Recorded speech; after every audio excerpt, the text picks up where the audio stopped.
Nashville's famous Music Row has been around as long as country music. The old ways are leaving and the business of stardom falls on the artist, a la exposure. Rising to the top is faster than ever. I'm Chris Burks, and to find out how to make it, watch as TJ Cates and Pearl Clarkin host The New Row Show. Hey everybody, this is TJ Cates with a brand new show. It's called The New Row Show.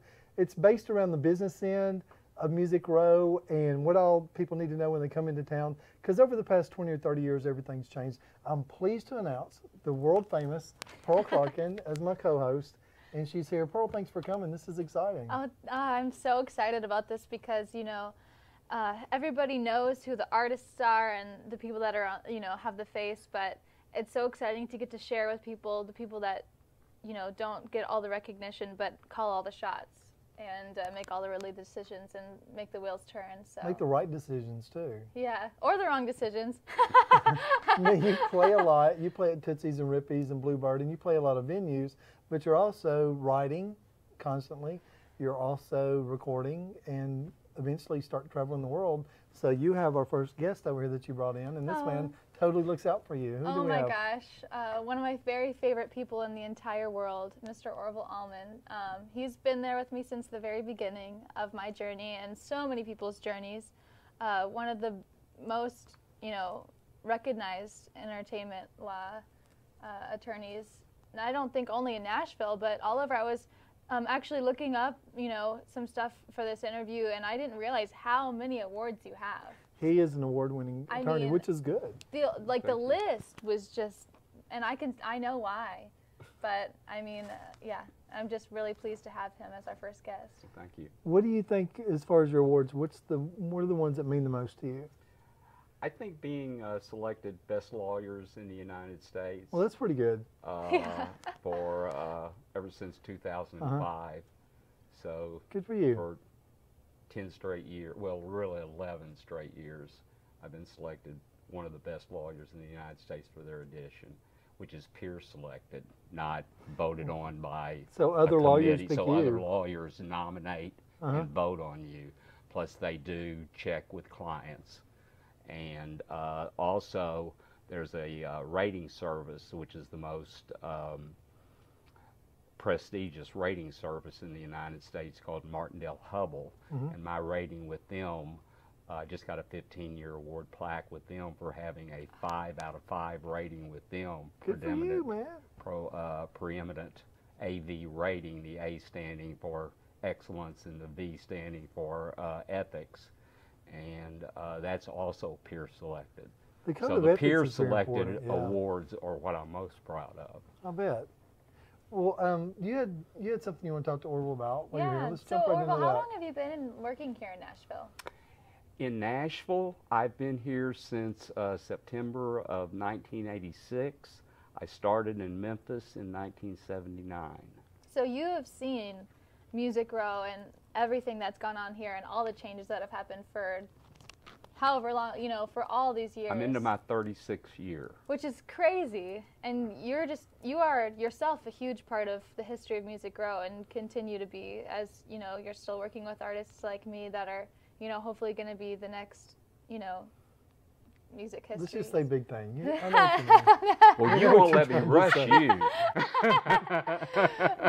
That's a good point, because you said a minute ago that the main thing that you need artists to know when they hit Nashville is patience. When they first hit Nashville, get here, let's be patient.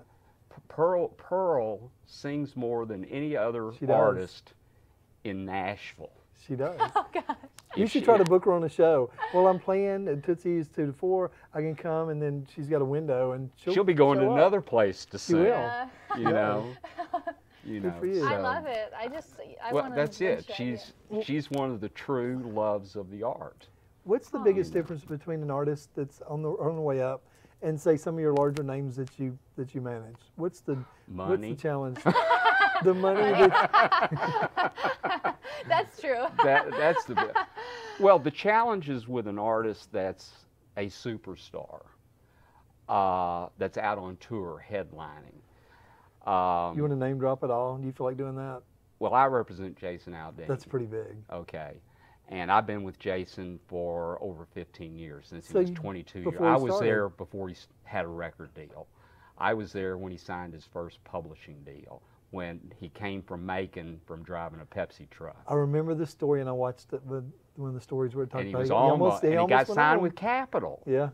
And they dropped him when Phil Quigley got dropped as Capitol's president, who signed him. And Mike Duncan, who now runs Universal, had never heard of Jason Aldean, never heard of recording, anything else, had his own agenda, dropped Jason Aldean, dropped all the artists that he'd never heard of, because he had artists he wanted to sign. Yeah. So Jason wandered around town for 2 years, got real discouraged. He had a baby, had a wife and a family. A wife and a family at that time, was still drawing a publishing draw, was still writing for Warner Chappell. His boss at that time, who had signed him, was Michael Knox, who had developed him and became his producer, who has produced every one of his albums. And I think he's got 14 or 15 number ones, and Michael's produced them all. And you also represent Michael. And I also represent Michael Knox. Who's one of the greatest producers. And Michael is now running Pier, has his own management company. He signed some of the biggest writers in town. I mean, he signed John Rich when he was at Warner Chappell. You know, he's... So you're representing people that are in charge of other people. That's got to be a challenge in itself. Well, I represent from the beginning artist who walks through the door that is basically just starting out writing and are starting out performing, but not just saying, I want to start doing this. I mean, maybe have 2 or 3 years experience, have something to show me. I have to make a judgment. Is this a person I want to invest time in?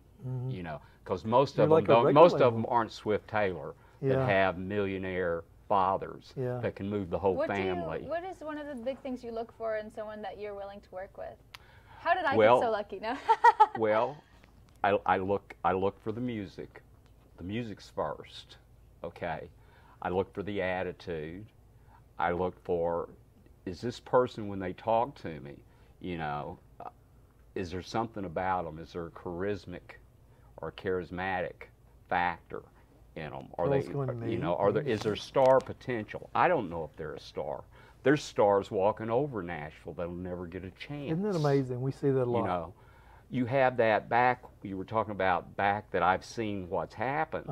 I mean, you'll find now, back when I started, back in the mid-'80s, after the what I call the Randy Travis era started, because Randy really broke it open in late 85. 80s, yeah. After that, it just went crazy. Yeah. And at that time, you'll find that there were labels signing more acts than the whole industry in Nashville signing in a year. And now is it back solo artists, or is it acts again? Yeah, where do you think this is going? Like, what do you think with all of the cutbacks? Like, where do you think that this industry is headed? Well, they're all coming up. The business plan, the first model, of course, is what we call a 360 type deal, where as the revenue was going down in physical product, which they were making great profits on, a 360 deal means that they participate in the artist's earnings in merchandise, their website, live performance, their touring, sponsors, endorsements, television, all other ancillary courses, everything associated. Everything. I like it's that. like where they're part of an entertainment company, where it really ends up, but most of the headliners were under record deals before that even came. And when they came to them and said, we want to renegotiate your deals to a 360 deal, you can imagine what they all said. I bet they did. I mean, so. And that's what you talked about a minute ago in our pre-interview interview. You talked about signing new contracts, and that's a big challenge too. Signing new contracts for an established artist are not as negotiable as they were back in the 80s and up till the late 90s. So everything really into the early 2000s. Yep. New business plans have been made.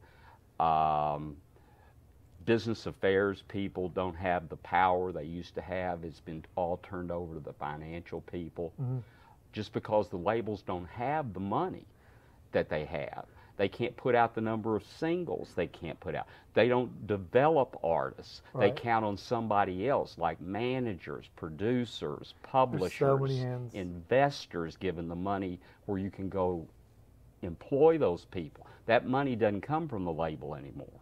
Yeah. That's something else. I mean, the challenge in the way that you've stayed with it. Well, thanks for coming in today, man. Well, thank you so much for coming. Oh, I enjoyed it. All right, well, thanks everybody for tuning in to the New Row Show. And Pearl Clarkin, I'll be back with another show very soon. And hopefully we'll have Orville back.